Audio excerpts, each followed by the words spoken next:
En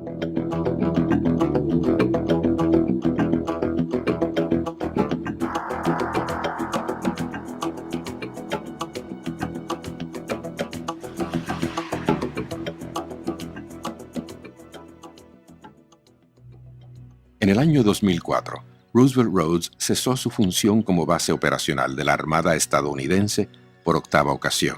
Entre 1943 y 1957, la base fue cerrada 7 veces y reabierta en 8 ocasiones.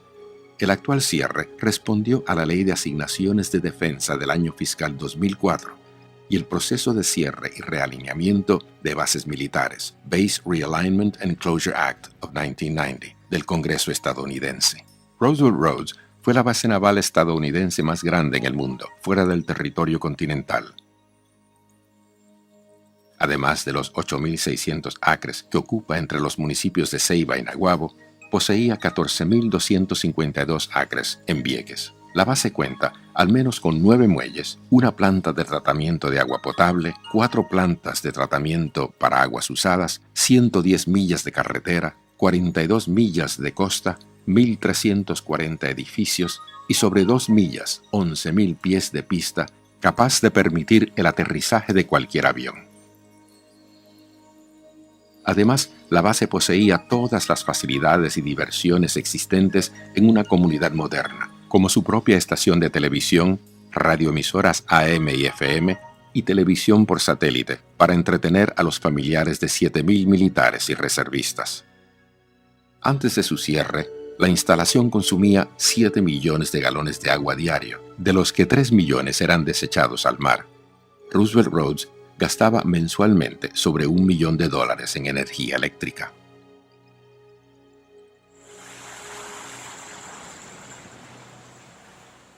A pesar de que la base no contaba con una flota naval asignada, sobre 1.000 buques de guerra estadounidenses, sin contar las embarcaciones menores, extranjeros y de la OTAN, utilizaban sus facilidades para maniobras anualmente.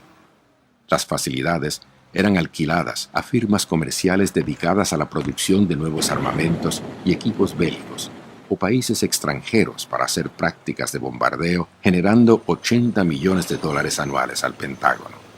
En 1996 participaron en estos ejercicios Gran Bretaña, Alemania, Bélgica, Francia, Perú, Venezuela, Brasil, Ecuador y Uruguay. Además de los 17 departamentos permanentes que poseía la estación naval, la base alojaba a más de 30 comandos no permanentes, Tenant Commands, incluyendo entre estos al Grupo del Hemisferio Occidental, Western Hemisphere Group, Coordinador del Área Caribeña, Caribbean Area Coordinator, Comando de las Fuerzas del Atlántico Sur, Commander South Atlantic Force, Estación Naval de Informática y Telecomunicaciones, U.S. Naval Computer and Telecommunications Station, Batallón de Construcción Naval, Naval Mobile Construction Battalion, Unidad Especial Naval de Combate, Naval Special Warfare Unit 4, Escuadrón de Patrullaje 5, Patrol Squadron 5 y el Escuadrón Compuesto 8, Composite Squadron 8.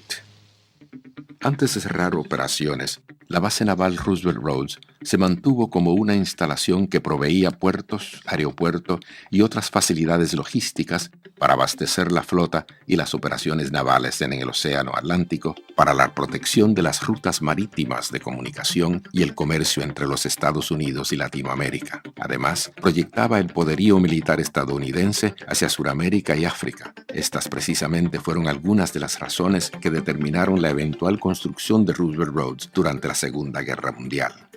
Para las maniobras navales, Rosie ofrecía unas 194.000 millas cuadradas de océano.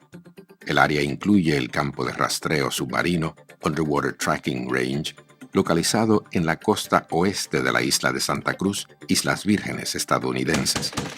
Este campo de adiestramiento abarca 400 millas náuticas y es aquí donde se realizaban las prácticas de combate antisubmarino. También se hacía investigación y desarrollo de este tipo de práctica, que incluye el uso de torpedos. Al igual que el campo de rastreo submarino, las islas de Vieques y Culebra fueron un componente clave de la estación naval. A fines de la década de 1990, la Armada reconoció que desde la adquisición de Vieques, el cuerpo has conducted hundreds of thousands of live-fire training missions with shipboard guns, aircraft, and troops ashore using their artillery.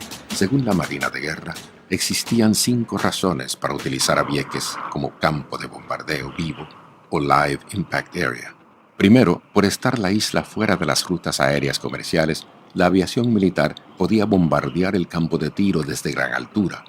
De esta manera, los aviadores se familiarizaban con las defensas enemigas cada vez más sofisticadas. Segundo, la Armada podía operar en aguas profundas, dentro del alcance del fuego naval a los blancos en tierra, sin intervenir con el tráfico marítimo comercial. Tercero, las playas y terrenos sin la presencia de civiles permitieron los desembarcos anfibios y las operaciones subsiguientes en tierra. Cuarto, Vieques ofrecía 22.000 acres en los cuales la infantería de marina o el ejército podían maniobrar con el apoyo necesario de aviones y barcos.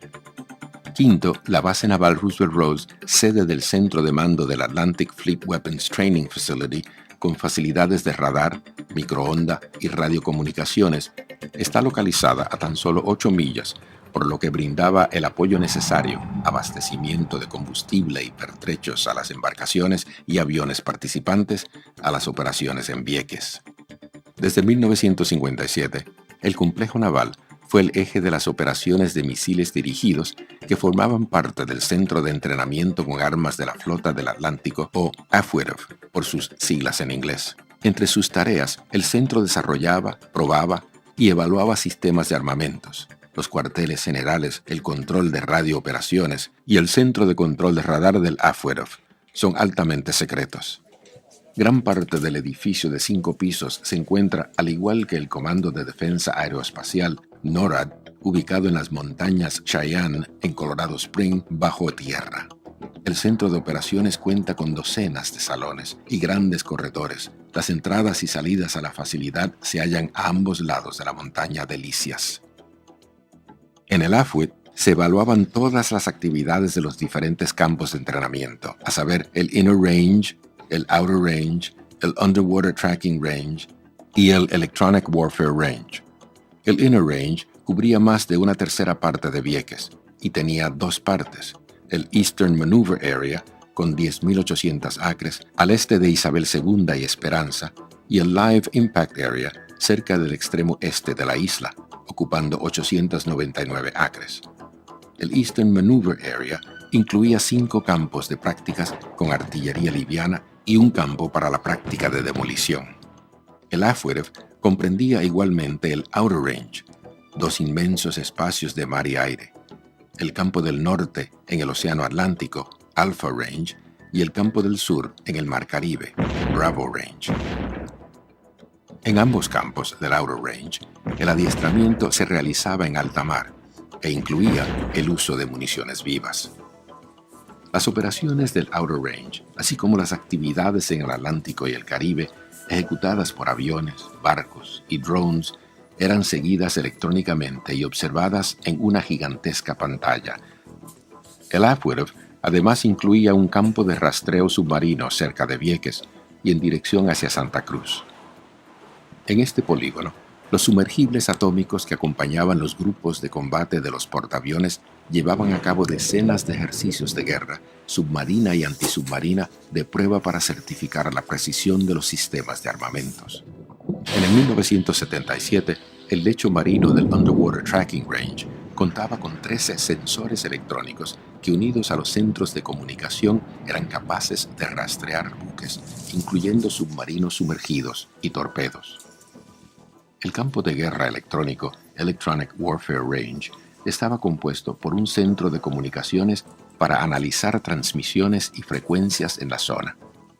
Este centro tenía la capacidad de eliminar frecuencias civiles de radio mientras se realizaban ejercicios en el área. Parte de las facilidades de este campo se hallan localizadas en Pico del Este, en el Bosque Nacional del Caribe, mejor conocido como el Yunque.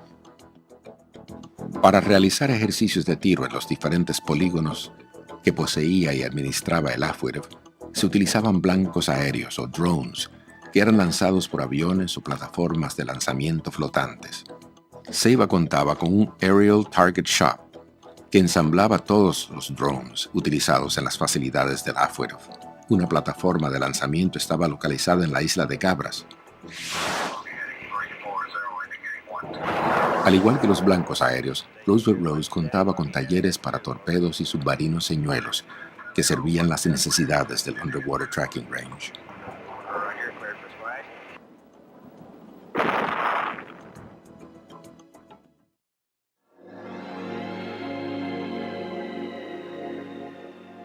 El interés estadounidense por establecer una base naval en la isla de Puerto Rico se remonta al año de 1867, fecha en que el secretario de Estado, bajo la presidencia de Abraham Lincoln, William Henry Seward, ofreció al gobierno español comprar las islas de Culebra y Culebrita. Para Seward, el poseer colonias en el Caribe no solo protegería una ruta por el Istmo de Panamá hacia el Pacífico, sino que cuidaría la costa de los Estados Unidos de América de cualquier agresión europea. El poder naval y la defensa de la ruta istmica que conectaba el Caribe con el Pacífico asiático constituían una precondición necesaria para el expansionismo comercial. De acuerdo al oficial naval y profesor del Colegio Naval de Guerra, Alfred Thayer Mahan, el que Estados Unidos no contara con colonias y bases navales como Inglaterra era un factor crucial para la debilidad naval de Estados Unidos. Pensaba Mahan que una armada sin bases carboneras era como aves de tierra, incapaces de volar más allá de la costa. 8 años antes de la guerra de 1898, Mahan había identificado la necesidad de obtener colonias para poder disponer de bases navales que le permitieran proyectar su poder naval lejos de sus costas. La desaparición del poder español en el Caribe y la adquisición de Cuba como protectorado y de Puerto Rico como territorio facilitarían las demandas estratégicas y comerciales de los Estados Unidos de América. A principios del siglo XX, se crea la Junta General de la Marina, una de las reformas más importantes llevadas a cabo en el seno de las Fuerzas Armadas estadounidenses a partir de 1898. Este cuerpo fue el llamado a hacer realidad las concepciones estratégicas de Alfred Thayer Mahan. La influencia de este cuerpo iba más allá de los círculos navales, hasta extenderse a los sectores responsables de la elaboración de la política exterior norteamericana, como la Casa Blanca, el Departamento de Estado y el Congreso. De acuerdo a la Junta General de la Marina, el cuello de botella que había que bloquear, es decir, por donde el tráfico comercial o militar tenía que navegar, de querer alcanzar el canal interoceánico a construirse en Panamá o en Nicaragua, era el paso de los vientos entre la punta oriental de Cuba y la parte occidental de Haití. En 1901 se añaden otros cuellos de botella, los pasos cerca de Puerto Rico, la isla de Mona y Anegada, que dan valor estratégico no solo a esta isla, sino también a Santo Domingo y las Islas Vírgenes. Estos pasajes podrían ser controlados con bases navales en la bahía de Samaná, Culebra, San Juan o San Tomás. Culebra, al noreste de Puerto Rico, se transformaría en una importante base de avanzada para la Armada norteamericana. Desde 1901, y mediante una orden ejecutiva, todos los terrenos y edificios públicos pertenecientes a los Estados Unidos en la isla pasaron a manos de la Marina de Guerra. Desde entonces comenzó una intensa actividad naval que se extendería hasta mediados de 1970. El establecimiento del campamento Roosevelt y las actividades de marinos e infantes de marina provocaron el desalojo de los vecinos del poblado de San Ildefonso a un nuevo asentamiento denominado Dewey, en honor a George Dewey, héroe de la guerra contra España, primer almirante de 4 estrellas y el presidente de la Junta General de la Marina. En 1902, el presidente Theodore Roosevelt ordenó que todos los acorazados se presentaran al Mar Caribe en las cercanías de Culebra, donde se realizarían extensas maniobras bajo la supervisión del almirante de la flota, George Dewey. Los ejercicios se realizaron en momentos en que naciones europeas asaltaban con un bloqueo naval a Venezuela, con el objetivo de cobrar $12,5 millones en deudas. En aquel momento, Al presidente Roosevelt le preocupaba más la presencia alemana en la zona que la británica. De acuerdo a Roosevelt, Inglaterra había perdido el interés por adquirir territorios en el hemisferio occidental.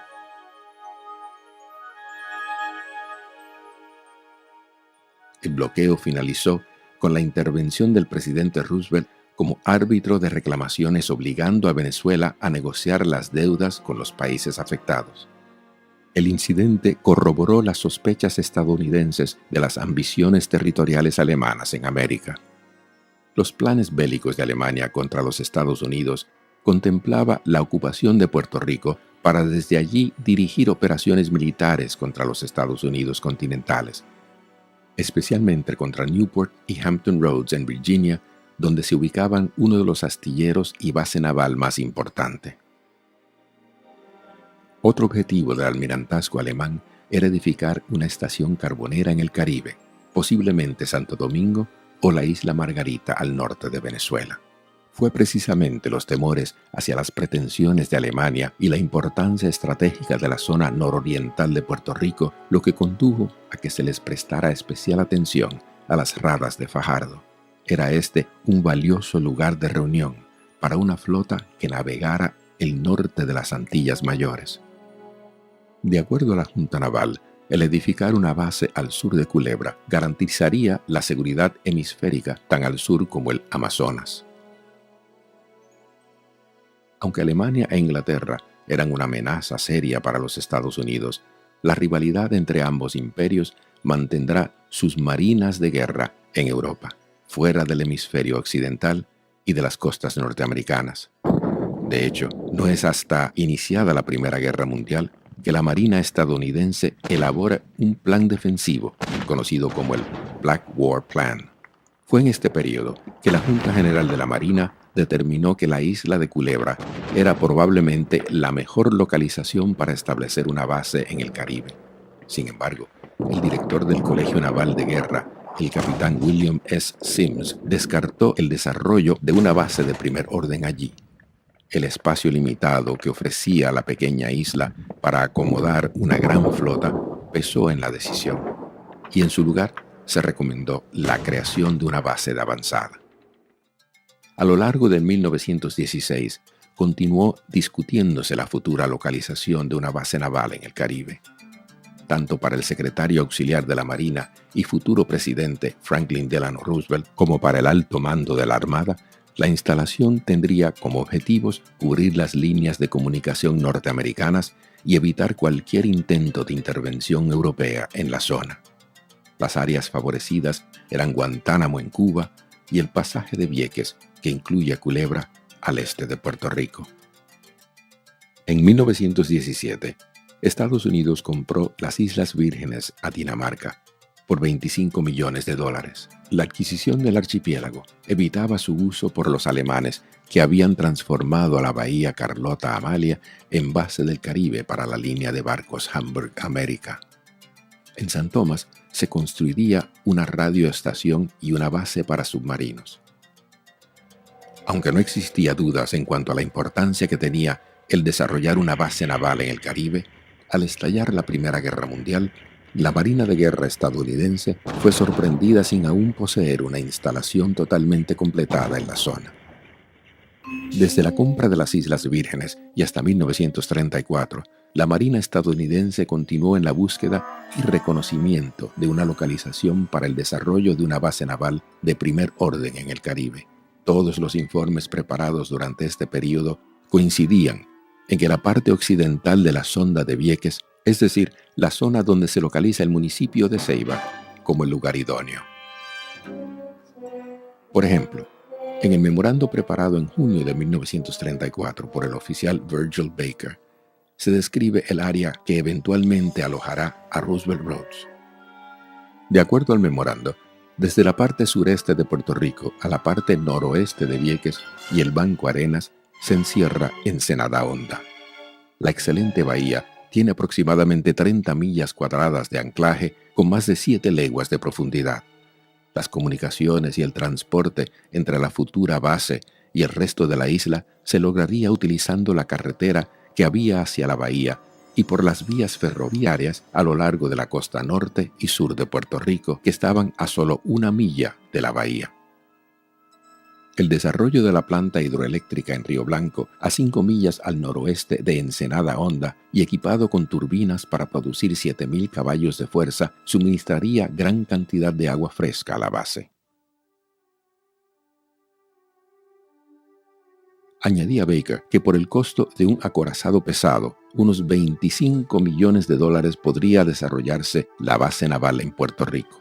Esta inversión sería de permanente valor para el comercio exterior con las Indias Occidentales y Suramérica. Por otro lado, la mano de obra y el material utilizado para la construcción, mantenimiento y operación de una base como la proyectada ayudarían materialmente a la recuperación económica tanto en Puerto Rico como en los Estados Unidos. El año de 1938 presentaba a la Marina estadounidense dos posibles frentes: un ataque sorpresa de Japón a Pearl Harbor en el Pacífico y un ataque aéreo de Alemania e Italia desde barcos o bases en Sudamérica contra el Caribe y el Atlántico. Ya que en la mesa de trabajo del Comité Conjunto de Planificación existían varias naciones en lugar de una sola que amenazaban la seguridad hemisférica, se decidió llamar a los planes estratégicos Rainbow o arcoíris. Ese mismo año, el 9 de mayo de 1938, la legislatura puertorriqueña controlada por la llamada Coalición aprobó la Resolución 144 invitando a los Estados Unidos a establecer bases militares en las islas puertorriqueñas. Una semana después, se constituyó la Junta Hepburn mediante la Ley de Expansión Naval. La Junta era presidida por el contraalmirante Arthur J. Hepburn, compañero de clases del jefe de operaciones navales, almirante William D. Lee. Su misión fue recomendar posibles localizaciones para establecer bases navales en ambos océanos. El reporte final fue sometido al almirante Lee el 1 de diciembre de 1938 y al Congreso el 3 de enero de 1939 por el secretario de la Marina, Claude Swanson.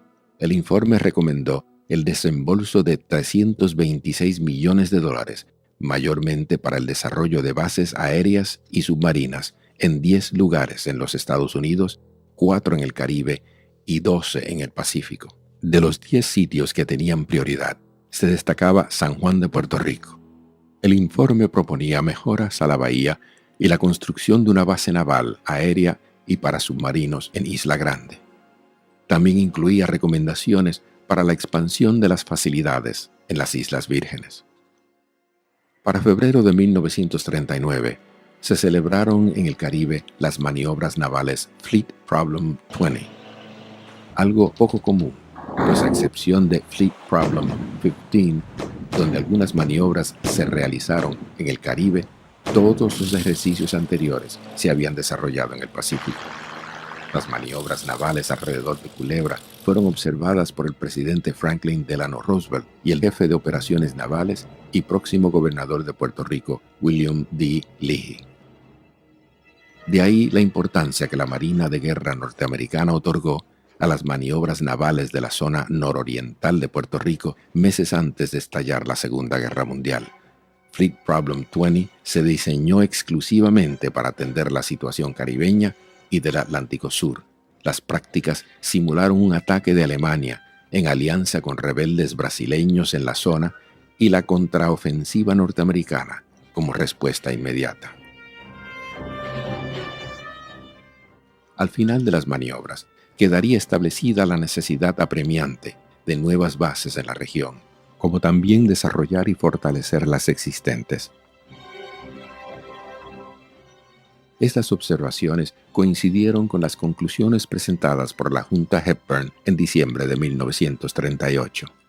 La instalación que se construyó en la zona oriental de Puerto Rico llevaría oficialmente el nombre de Roosevelt Roads desde el 8 de mayo de 1941.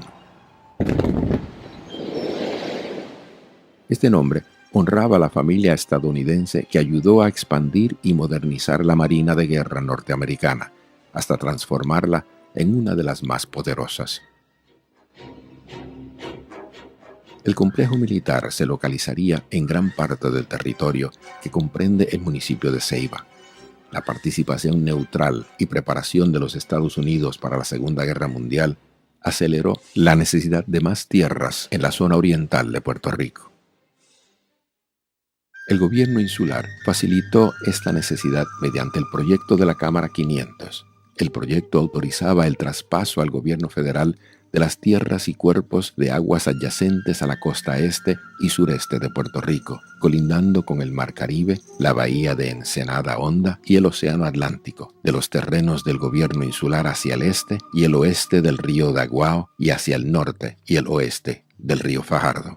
Se expropió la Hacienda Concepción, antiguamente conocida como la Hacienda Aguas Claras, al igual que otras tierras y comunidades cercanas al establecimiento de la futura base. Como consecuencia, se relocalizó su población en otras áreas.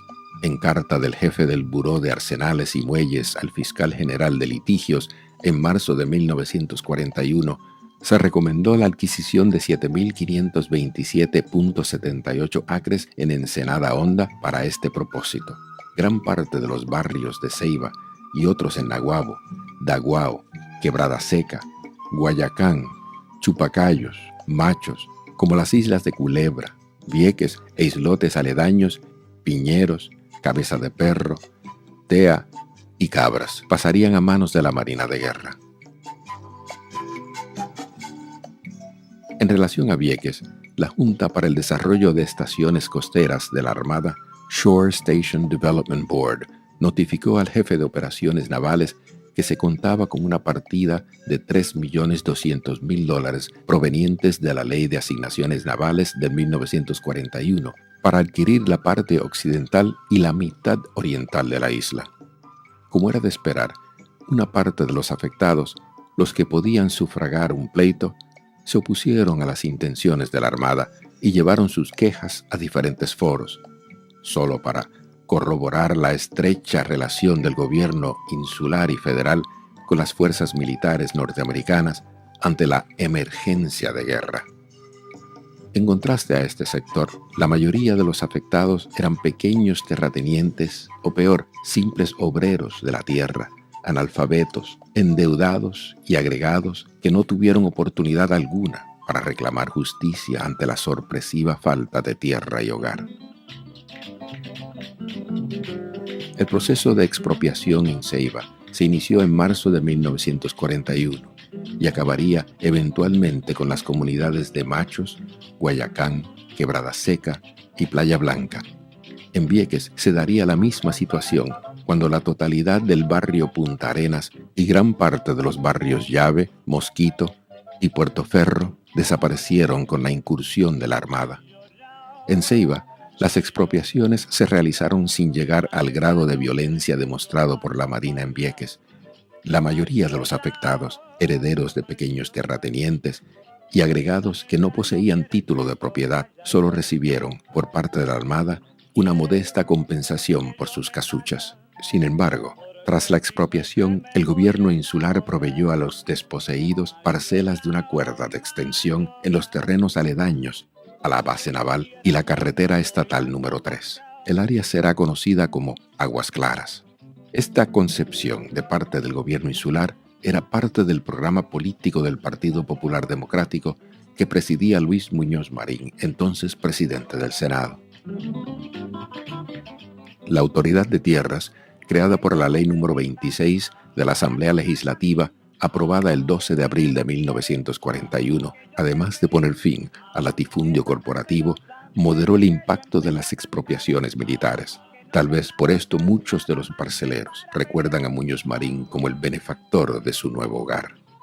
Por otro lado, las expropiaciones realizadas en Puerto Rico para dar paso a los planes militares de las Fuerzas Armadas produjeron una economía de servicio para el mercado de las tropas estadounidenses.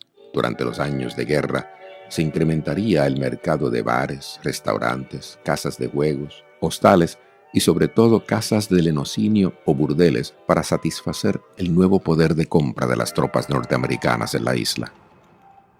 El movimiento de la construcción del complejo naval Roosevelt Roads tuvo un impacto favorable en la economía local en virtud de la adquisición de personal, servicios y materiales. Desde el inicio de las obras de construcción, en mayo de 1941, Hasta fines de 1941, el número de trabajadores se elevó de 200 a 3.000. En abril de 1943, ese número se elevó a 10.000 trabajadores en Ensenada Honda, 2.500 en Vieques y 1.700 en San Tomás. La Marina de Guerra generaría temporalmente empleos mejor remunerados, en especial para los desplazados de la caña. En Mosquito, por ejemplo, durante el período de construcción del rompeolas, la nómina que se pagaba a los civiles era de hasta $120,000 semanales. Algo fantástico. Los años de las vacas faraónicas de empleos con mejor salario a los pagados bajo el latifundio azucarero neutralizaría la posibilidad de producirse una resistencia organizada entre los expropiados. En los planes originales, la base naval contaba con un fondeadero protegido por baterías de diversos calibres, diques para acorazados, facilidades para reparaciones mayores, un depósito de combustible, un almacén de materiales y pertrechos, un hospital, una poderosa estación aérea para aviones terrestres e hidroplanos y otras facilidades portuarias. Además de estas instalaciones, la base contaría con un área en la parte oriental de la isla de Vieques para realizar ejercicios anfibios y recibir el impacto del bombardeo de la flota. Fue por estas razones que el Committee on Fleet Operating Base at Vieques recomendó en mayo de 1941 comprar el litoral nororiental de Puerto Rico desde Punta Lima, Naguabo, hasta la parte noreste de Punta Figuera, en Fajardo. De acuerdo al comité, la compra del territorio debía incluir los islotes Cabras, Piñeros y Cabeza de Perro, además del litoral norteño de Vieques. La compra de tierras viequenses desde Punta Arenas hasta 1 milla al este del proyectado rompeolas oriental Mosquito era clave para la seguridad del varadero.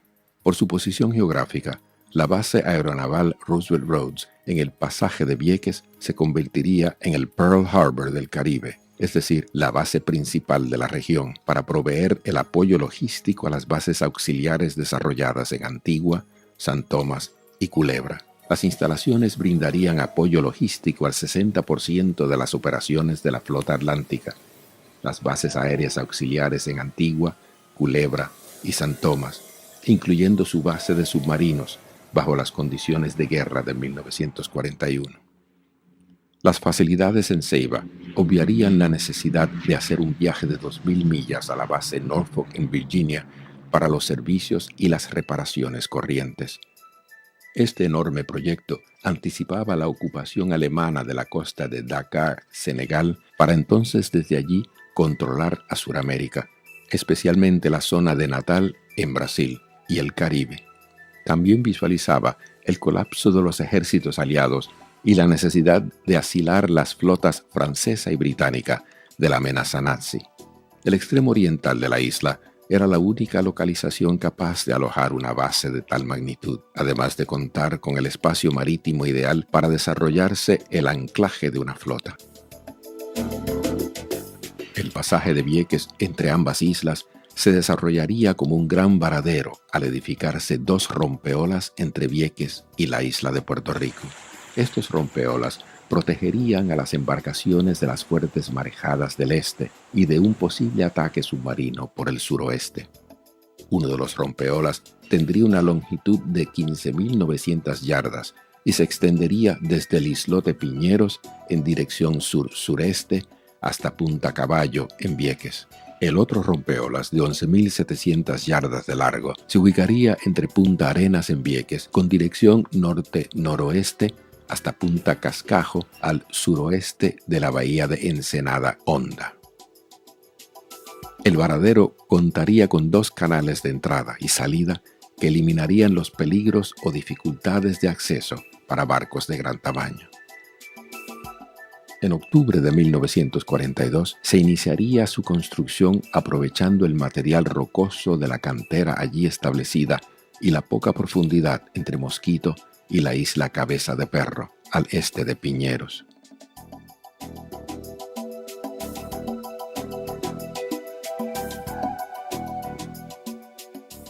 Cuando en mayo de 1943 se canceló la construcción del varadero, el rompeolas en Mosquito alcanzaba los 7.000 pies, el 15% de la extensión total. Aún restaban 40.700 pies para completar solo uno de los rompeolas de este faraónico proyecto, lo cual indica el ambiente irreal que debe haber rodeado su concepción. La isla de Vieques, al este de la base naval, se desarrolló como un depósito de municiones navales. Las 107 estructuras superficiales y subterráneas de hormigón con bóveda de arco se ubicarían en el extremo occidental de la isla Nena. Para proteger la base naval de un ataque terrestre, aéreo, marino o del sabotaje, el Comité de Planificación Conjunto acordó que era necesario un esfuerzo colectivo de la Armada y el Ejército. El emplazamiento de defensas como artillería de costa y barracas para las tropas debía proceder simultáneamente con la construcción de las instalaciones en Ceiba y Vieques. Las defensas prestarían apoyo a las embarcaciones de la Armada de los Estados Unidos mientras estuvieran aproximándose, en tránsito o alejándose del varadero hasta un alcance de 35.000 yardas. Las defensas antiaéreas contarían con las unidades de la aviación del ejército, el reconocimiento de aviones equipados con radar, ametralladoras antiaéreas y el uso de globos como escudos. El trabajo de campo en Roosevelt Roads finalizó a mediados de 1943 y la base recibe su comisión el 1 de julio del mismo año como base de operaciones navales, Naval Operating Base. El primer comandante de la base naval fue el oficial W. Osgood, y bajo su mando se hallaba la Estación Aérea Naval, Naval Air Station, las barracas de la Infantería de Marina, Marine Barracks, y el depósito de municiones navales de la Flota del Atlántico, Naval Ammunition Depot, en Vieques. La construcción de esta base fue un gran proyecto que requería 5 años para completarse, a un costo estimado en 1941 en $108 millones. Sin embargo, para cuando se finalizaron las estructuras necesarias para las operaciones básicas en 1943, Roosevelt Roads estaría muy lejos de ser la instalación gigante planificada inicialmente. De su escenario inicial en el Caribe y el Atlántico del Norte, la guerra se desplazó hacia el este, al teatro norafricano y europeo. A fines de agosto de 1943, finalizó el contrato para el desarrollo de la base naval en Ceiba, con un costo de $56 millones, casi la mitad de lo proyectado originalmente.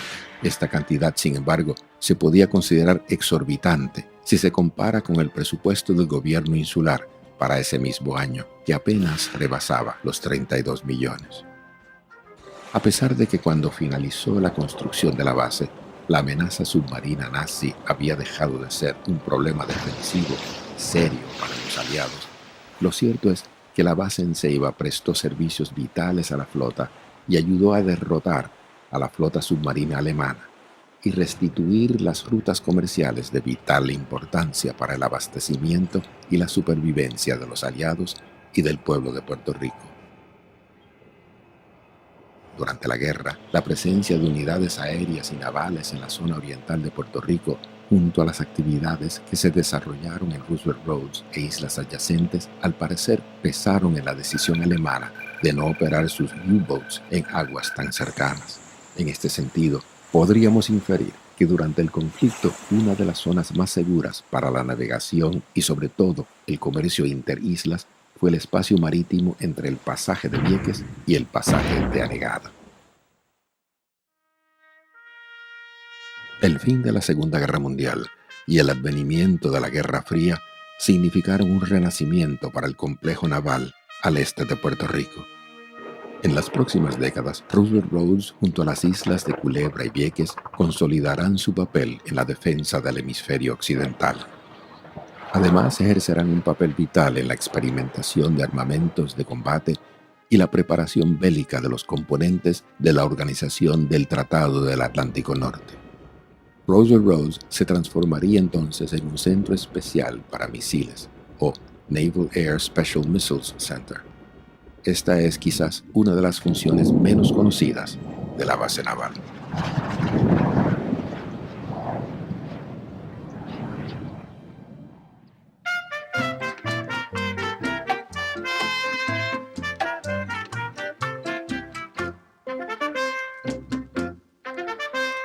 España y el destino nos legaron como símbolo el cordero inofensivo, y yo opino que han debido de cambiarnos el cordero por el yunque de Luquillo, esa mole de roca inaccesible que se alza en el oriente de mi tierra, orgulloso, rebelde, indestructible, cual debe ser la raza borinqueña.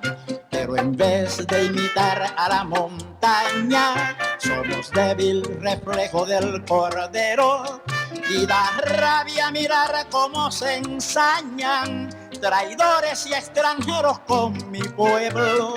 ¿Dónde vamos? ¿Qué esperamos? ¿Qué queremos? Ya está bien de esclavitud, van 4 siglos, ya está bueno de ser como el cordero, seamos como el yunque de Luquillo.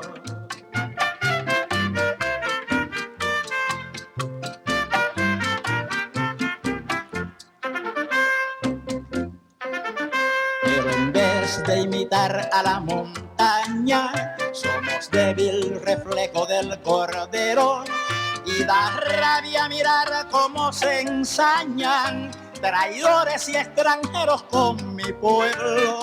¿Dónde vamos? ¿Qué esperamos? ¿Qué queremos? Ya está bien de esclavitud, van 4 siglos, ya está bueno de ser como el cordero, seamos como el yunque de Luquillo. Ya está bueno de ser como el cordero, seamos como el yunque de Luquillo.